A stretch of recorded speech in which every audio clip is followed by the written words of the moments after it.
자, 오늘은 율법으로부터의 해방이라는 그런 제목으로 말씀을 함께 나누겠습니다. 오늘 성령 강림절 네 번째 주일입니다. 여러분, 성령님께서는 어떤 일을 하시는 분이실까요?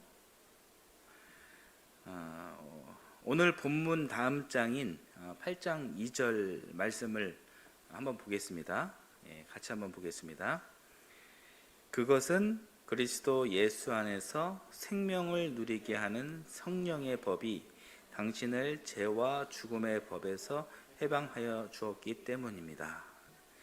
이 말씀을 요약하면 생명을 누리게 하는 성령은 해방의 영이다, 이렇게 말할 수 있습니다. 저를 한번 따라서 해보실까요? 성령은 생명이다. 성령은 해방이다. 네, 오늘은 성령 강림절 넷째 주일을 맞이해서 성령에 대한 이야기를 좀 나눌 텐데, 성령은 생명이다. 성령은 해방이다. 오늘은 특별히 이 생명과 해방에 대해서 여러분 집중해 주시면 좋겠습니다.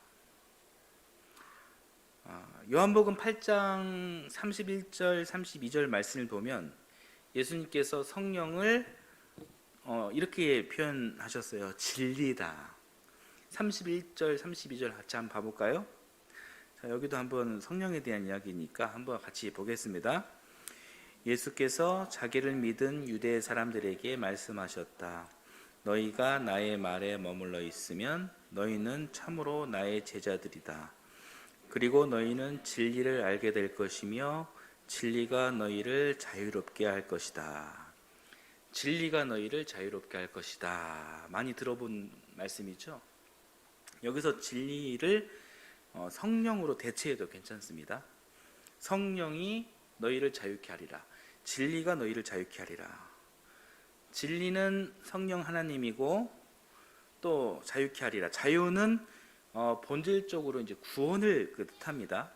그러면 성령이 너희를 구원하신다, 이런 말도 성립이 될 수 있는 것이에요.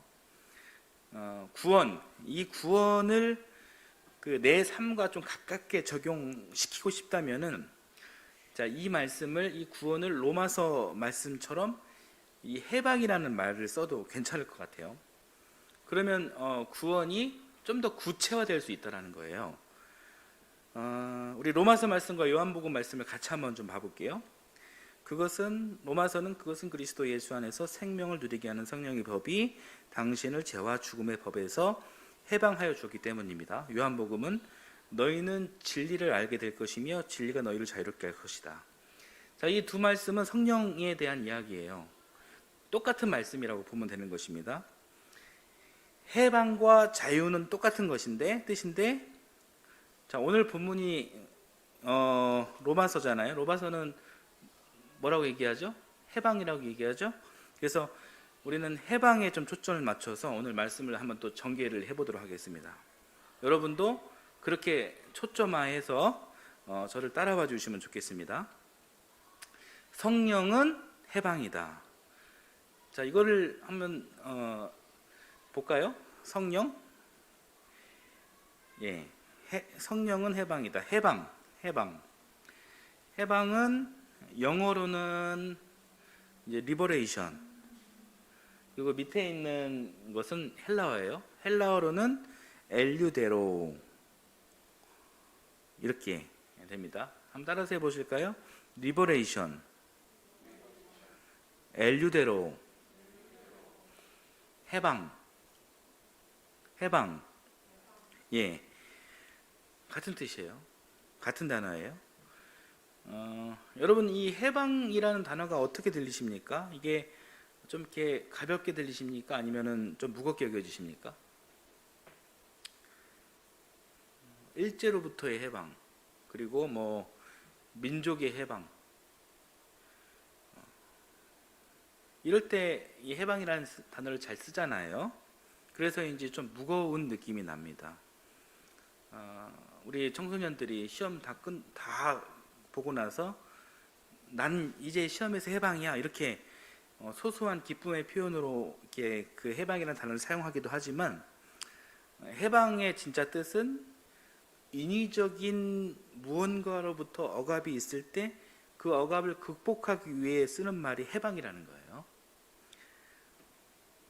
만약에 우리 아이를 키우는 부모들 들어보세요. 우리 아이들이 진지하게 나는 엄마로부터 해방돼야 해, 나는 아빠로부터 해방되고 싶어, 이런 이야기가 나오면 이거 심각한 거예요. 우리 윤우 엄마한테 좀 커가지고 나 엄마한테 해방될 거야, 이거 심각한 겁니다. 아내가 남편에게, 남편이 아내에게 난 당신에게 해방될 거야, 부부 사이에 이런 언어가 나오면 그 부부는, 그 가정은 지금 심각한 거예요. 도장 찍을 준비를 해야 하는 거예요. 해방이라는 그런 단어, 이 의미는 진짜 결코 가벼운 의미가 아니라는 것이죠. 심각한 언어입니다. 개혁할 때, 변혁할 때, 완전히 갈아엎을 때, 그때 쓰는 단어가 해방이다. 그래서 이 해방은요, 교회에서도 잘 사용하지 않습니다. 오늘같이 이렇게 아까 보았던 그 성경에서 분명히 엘류대로, 영어 성경에는 분명하게 적혀져 있어요. 리버레이션. 또 우리말 성경에는 해방, 이렇게 명백하게 적혀 있지만 교회에서 이 해방이라는 단어 잘 사용하지 않아요. 그 이유는 해방이라는 의미가 무겁기 때문에 그렇습니다. 대신에 사용하기가 덜 부담스러운 말이 있죠. 평화, 평강, 평안, 화평, 이렇게 부드럽게 표현합니다. 영어로는 peace, 그리고 히브리어는 샬롬, 그리고 헬라어로는 살렘, 이런 표현으로 대체한다는 거예요. 그러나 리버레이션과 피스, 엘유데로와 살렘, 해방과 평화는 엄격하게 말해서 사실 다릅니다. 달라도 많이 달라요. 로마서에서 우리가 본 오늘 본문 로마서에서 바울이 정확하게 표현한 언어가 리버레이션, 엘유데로, 해방이에요. 이렇게 강조된 이유가 있다는 거죠. 살렘, 평화, 이것은 내적인 상태, 다소히 소극적인 상태의 마음, 심리를 표현한 것입니다. 예를 들어서 마음이 복잡한 사람에게 당신에게 평안이 있기 바래요. 이럴 때는 피스, 살렘, 샬롬 이런 단어가 어울리죠. 맞는 표현입니다. 그러나 해방, 엘유데로는 느낌이 완전 달라요. 해방은 외향적이고 적극적입니다. 한마디로 갈아엎어야 돼요.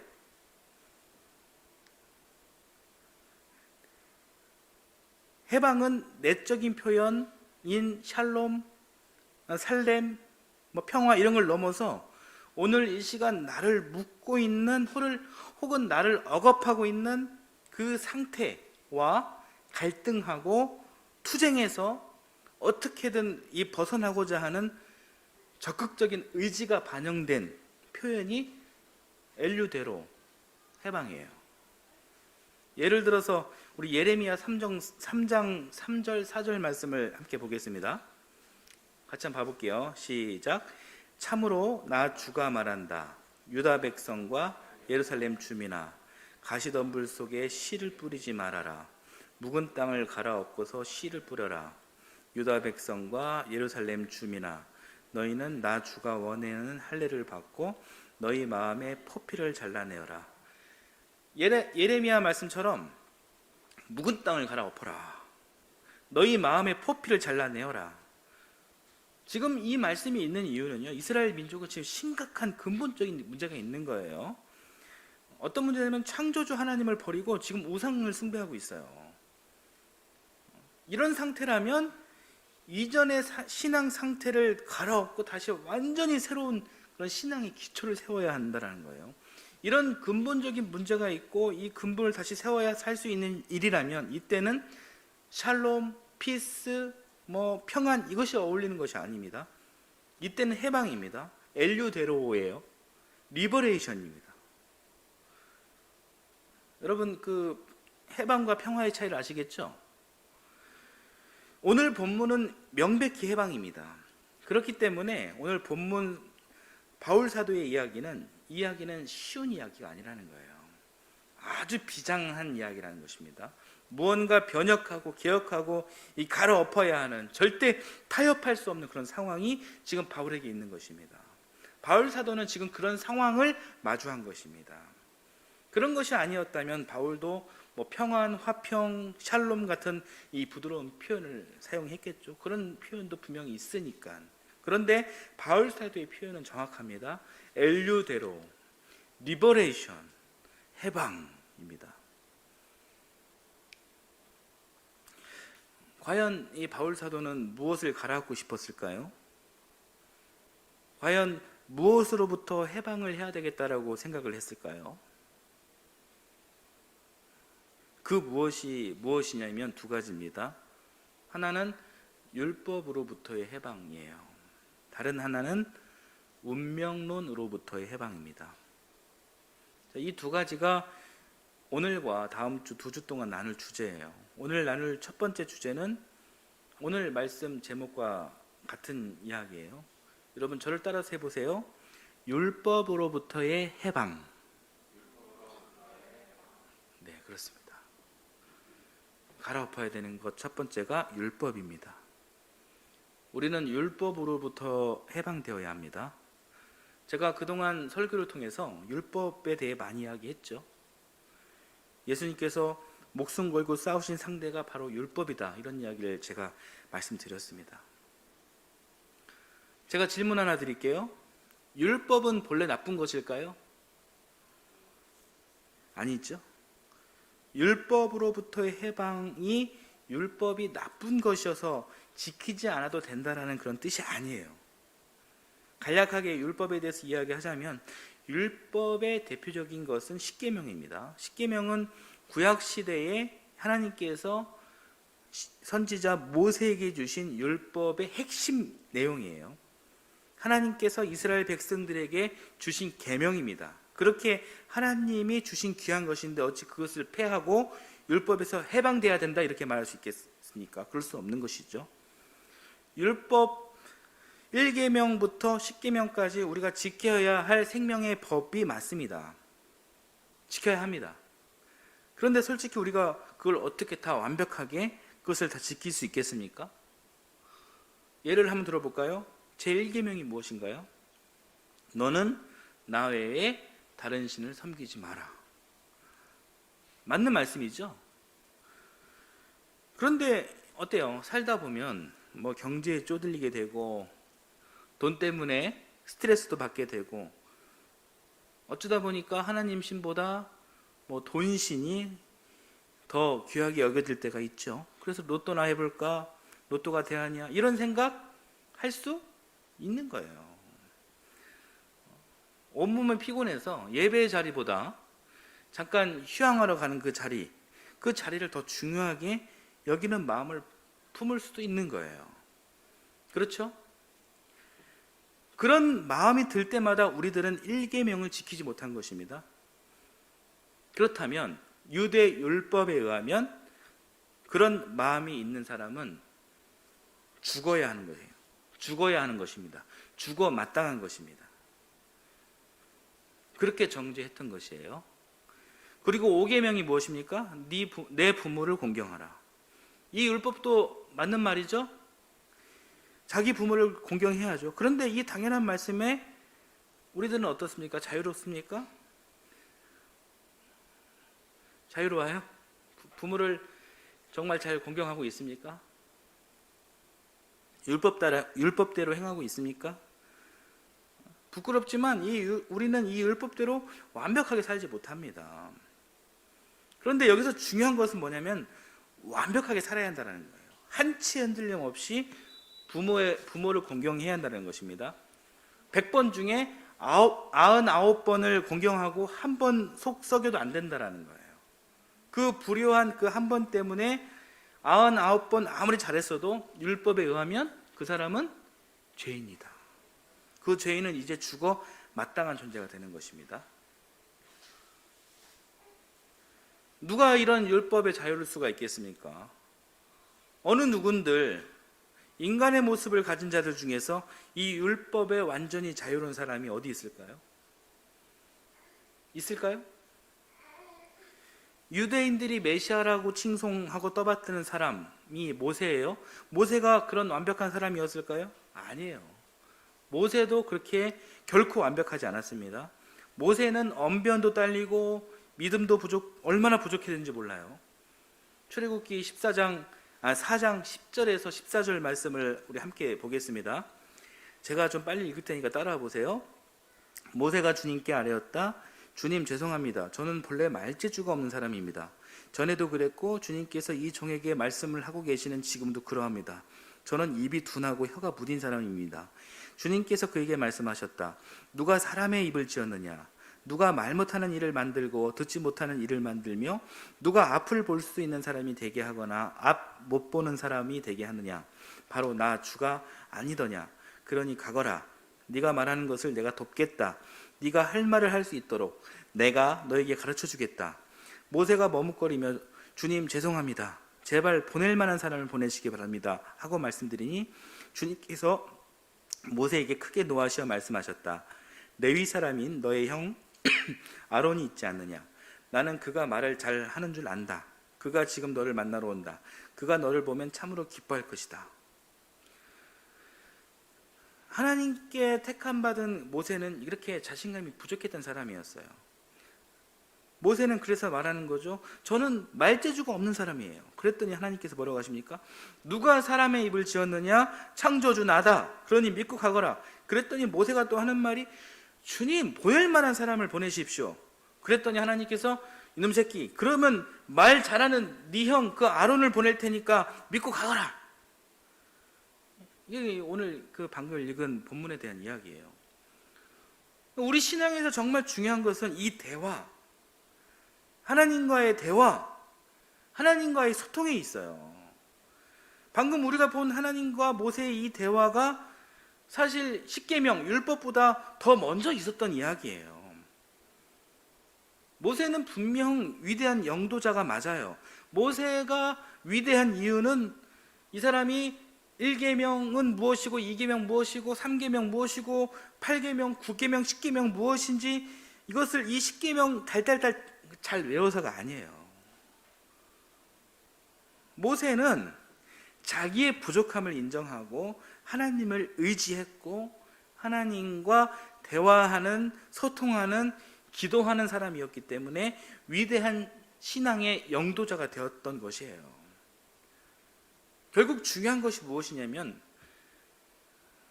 암기가 아니라 하나님과 관계입니다. 관계를 위한 과정들이 중요한 것입니다. 즉 두려움에 떨고 있는 모세가 하나님께 부르짖었습니다. 그런 모세를 바라보며 하나님께서는 말씀하십니다. 그 말씀을 들은 모세가 하나님께 다시 대답합니다. 하나님께서는 또 말씀하십니다. 모세는 또다시 질문합니다. 하나님은 또 대답합니다. 하나님과 모세의 이 관계와 이 관계를 중심으로 오고 가는, 소통하는, 형성되는 그 과정 속에서 모세는 깨닫는 거예요. 무엇을 깨닫습니까? 거저 주시는 하나님의 은혜, 하나님의 사랑, 이것을 깨닫는 것입니다. 그러면서 믿음 없던 자신의 모습을 바라보면서 모세는 회개한 것이에요. 이 대화와 소통 안에서 발견된 은혜와 믿음이 모세를 모세되게 하고 사람을 사람되게 한 것입니다. 비록 사람이 연약했습니다. 그래서 과정 자체가 지난하고 또 복잡해질 수도 있고 시간이 더 질질 끌어질 수 있어요. 그러나 이 과정을 통해서 모세는 하나님 사랑을 확신할 수 있었던 것입니다. 이런 애틋한 신과 사람의 이 아가페 나눔이 있은 뒤에 모세가 하나님께 이렇게도 여쭙습니다. 하나님, 저 의심 많은 사람들에게 어떻게 주의 말씀을 잘 가르칠 수 있을까요? 이런 질문을 합니다. 모세가 많이 변했어요. 그랬더니 친절하신 하나님께서 참고서 같은 십계명, 율법을 이때 주신 거예요. 율법의 탄생과 기원이 이런 거예요. 참고서가 왜 참고서입니까? 참고만 하면 되는 거니까 참고서잖아요. 유대인들하고 기독교인인 우리들하고 결정적으로 다른 것은, 유대인들은 이 십계명을 진리로 생각하고 있고 우리는 이 십계명을 진리로 생각하고 있지 않다라는 거예요. 기독교인 우리가 진리라고 말하는 것은 오직 예수 그리스도입니다. 저를 한번 따라서 해보실까요?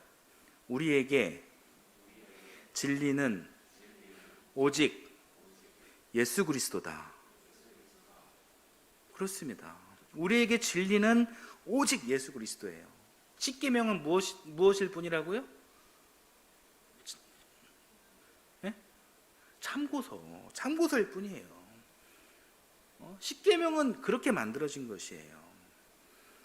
어떻게 저 백성들에게 하나님의 말씀을 잘 가르칠 수 있을까요? 모세의 질문에 그 응답으로 하나님께서 주신 것이 참고서격으로 십계명을 주신 거예요.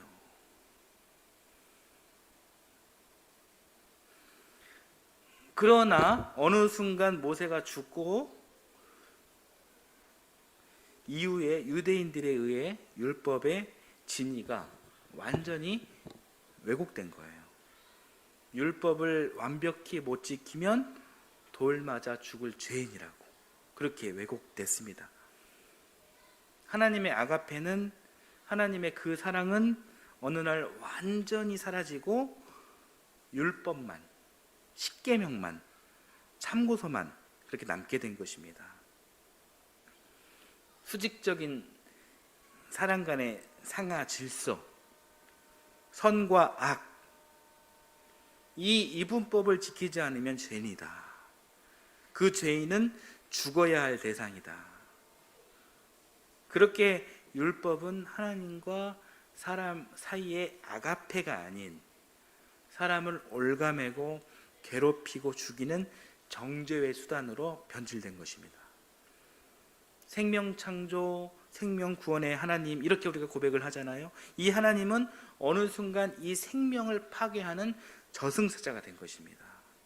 심판과 저주를 즐겨하시는 아주 무서운 분이 되신 것입니다. 그래서 이를 바로잡고자 예수님께서 이 땅에 오신 거예요. 오셨고 예수님의 가르침을 받은 바울이 오늘 본문 말씀과 같은 이야기를 한 것입니다. 자, 이 맥락을 여러분 생각하면서 오늘 본문을 다시 한번 읽어볼게요. 자, 같이 한번 읽어보겠습니다. 시작. 나의 형제 여러분, 그러므로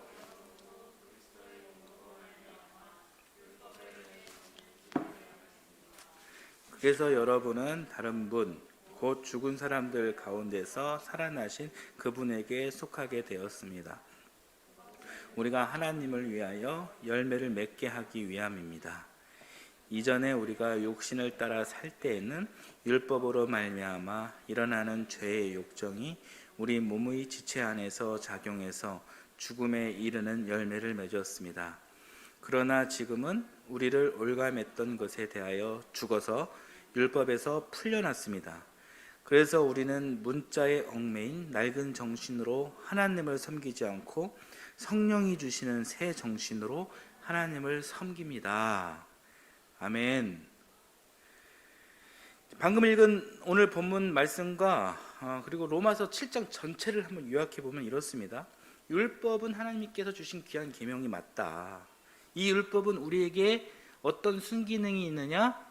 죄를 알게 하는 순기능이 있다. 그러나 그 율법이 우리 안에 가득 채워진 이 죄에서 해방시켜 주지는 못한다. 죄를 알게는 하지만 오히려 그 율법주의 때문에 죽음의 열매를 맺게 되었다. 그래서 그리스도인들은 이제 낡은 율법의 문자에서 해방되어야 하고 성령의 새 정신으로 하나님을 섬겨야 한다. 한마디로 율법 종언, 율법 폐기, 율법에서 해방되어야 한다는 것입니다. 저를 한번 마지막으로 한번 더 따라서 해보실까요? 율법 종언, 율법 폐기, 율법 끝. 예수님께서 율법에서 우리를 해방시켜 주신 것입니다. 여러분 한번 생각해 보세요. 우리가 인생을 살면서 예수님을 만난 것이 얼마나 큰 행운이고 감사한 일인지 모릅니다. 우리가 예수님을 만약에 만나지 않았다면 여러분 어땠을까요? 우리 다 영적인 존재라는 거 인정하시잖아요. 우리 영이 아주 피폐해졌을 것입니다. 율법에 종속되고 묶여 있음으로써 정말 늘 우울했을 가능성이 커요. 그리고 늘 위축되었을 가능성이 커요. 도둑처럼 찾아올 심판자, 저승사자를 두려움에 떨며 기다려야 했을 것입니다. 마치 내가 엄중한 죄를 지은 죄인처럼 말이죠. 그런 죄인된 심정으로 하루하루를 희망 없이, 비전 없이 살아갈 수밖에 없었을 것입니다.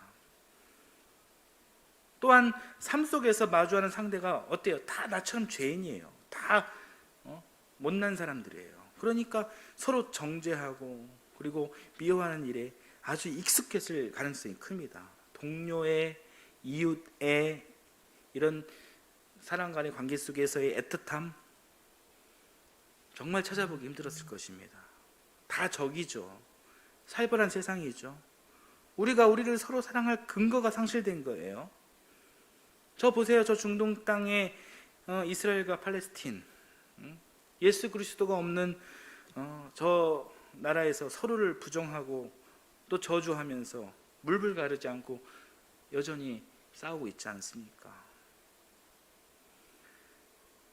그러나 우리는 율법을 폐하시고 그리스도의 법으로 새롭게 하신 예수님을 만나게 되면서 우리의 인생이 완전 바뀌게 된 것입니다.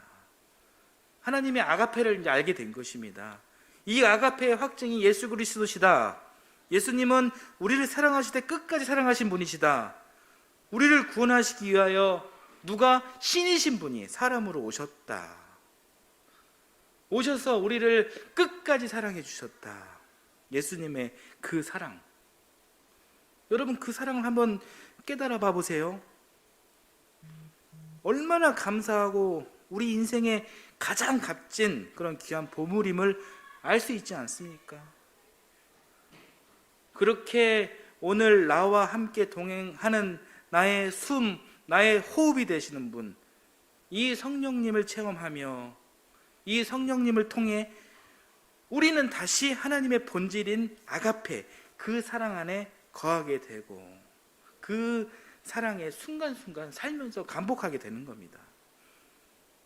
이 놀라운 위대한 이 아가페, 하나님의 아가페를 담은 우리의 영혼은 그 사랑, 그 은혜에 또 감복하면서 동시에 또 회개하게 되는 것입니다. 아까 말한 모세처럼 말이죠. 그러면서 냉정한, 비정한 오늘 삶의 순간 속에서 진짜 선한 것이 무엇인지 깨달아갈 수 있는 거예요. 하나님 신과 돈 신을 분별할 수 있는 능력이 생기는 것입니다. 나를 있게 해주신 육체의 부모를 물론 지금까지 살면서 같은 인간으로서 갈등하고 그렇게 살 수 있었겠지만 다시 그 육체의 부모를 다시 존경하고 공경할 수 있게 되는 것입니다. 그리고 더 나아가서 거짓, 이 세상의 악, 강력한 이 악과 결코 타협하지 않고 하나님의 진리, 공의, 사랑을 위해서 맞서 투쟁하는 그런 용기도 생기는 것입니다. 그렇게 성령님은 우리를 완전히 새롭게 만들어 주시는 분이십니다. 이렇게 우리가 변화되고 우리의 환경이, 우리가 살아가는 이 삶의 모습이 변화하는 것이 바로 그것이 해방이라는 거예요. 해방은 지금 이 순간 숨쉬는 나의 삶이 변화되는 아주 적극적인 표현이라는 것이죠. 여러분, 우리 삶이 그런 해방이 있어야 이 삶이 살맛나지 않겠습니까? 해방이 있어야 우리 신앙도 여러분 생명력을 가질 수 있는 것이죠. 그 해방을 맛봐야 교회 나올 맛도 나는 거예요. 하나님 말씀을 재밌게 들을 수 있는 거예요. 그렇기 때문에 이 바울 사도가 비장한 마음을 가진 것입니다. 결코 타협할 수 없는 조건, 율법에서 해방돼야 함을, 리버레이션 해야 함을, 엘유데로를 강조한 것이죠. 해방될 수 있도록 나를 이끄는 힘은 바로 성령으로부터 오는 것입니다. 자, 오늘 말씀은 여기까지 전하겠습니다. 성령 강림절 넷째 주일을 맞이하여 성령이 하시는 일, 율법으로부터의 해방에 대해 오늘 말씀을 나눴고, 다음 주에는 성령께서 하시는 또 다른 일, 그것은 운명론으로부터의 해방입니다. 이 말씀을 다음 주에 나누겠습니다. 오늘 본문 6절을 함께 읽고 오늘 말씀을 마치겠습니다. 같이 읽겠습니다. 그러나 지금은 우리를 올감했던 것에 대하여 죽어서 율법에서 풀려났습니다. 그래서 우리는 문자에 얽매인 낡은 정신으로 하나님을 섬기지 않고 성령이 주시는 새 정신으로 하나님을 섬깁니다. 아멘.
하나님 감사합니다. 저희가 살아가면서 성령 하나님을 의지하게 하옵소서. 지금 이 순간 성령께서 나에게 주시는 그 사랑과 은혜의 숨결을 깨닫게 하시고 또 소중히 간직하게 하시고 하나님 앞에 거룩한 몸과 마음으로 설 수 있는 그런 믿음을 저희들에게 주시옵소서. 오늘 우리의 삶이 과거에 매여 있거나 율법에 붙잡혀 사는 삶이 있다면 그 올무에서 해방되게 하시고 또 회개하는 삶으로 하나님을 사랑하고 이웃을 사랑하고 부모를 공경하는 그런 참된 신앙의 삶을 살아가게 인도하여 주옵소서. 이 시간 주님의 은혜에 감사하며 귀한 예물을 드립니다. 이 예물이 쓰이는 곳곳마다 하나님의 정의가 드러나게 하시고 바친 손길 기억해 주셔서 더 큰 위로와 복으로 채워 주옵소서. 감사드리며 예수님의 이름으로 기도드립니다. 아멘.